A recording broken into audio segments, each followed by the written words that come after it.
नमस्कार मित्रांनो, विविध माहिती संग्रह चॅनलमध्ये आपले स्वागत आहे. आज आपण भारताची ऑलिम्पिक कुस्तीमधील कामगिरी पाहणार आहोत. जगातील सर्वोत्तम समजल्या जाणाऱ्या ऑलिम्पिक क्रीडा स्पर्धेचा 15वा महोत्सव फिनलँडची राजधानी हेलसिंकी येथे 1952 साली पार पडला.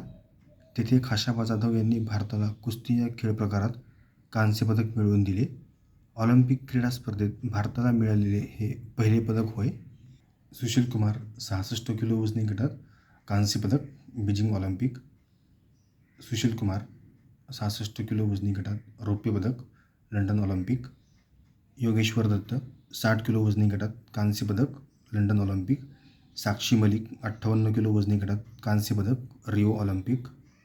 रवी दहिया 57 किलो वजनी गटात रौप्य पदक Tokyo Olympic. Bajrang Punia 65 kilo वजनी गटात कांस्यपदक Tokyo Olympic. Aman Sehrawat 57 kilo वजनी गटात कांस्यपदक पॅरिस ऑलिम्पिक. सलग 5व्या ऑलिम्पिकमध्ये भारताला कुस्तीमध्ये पदक मिळाले आहे.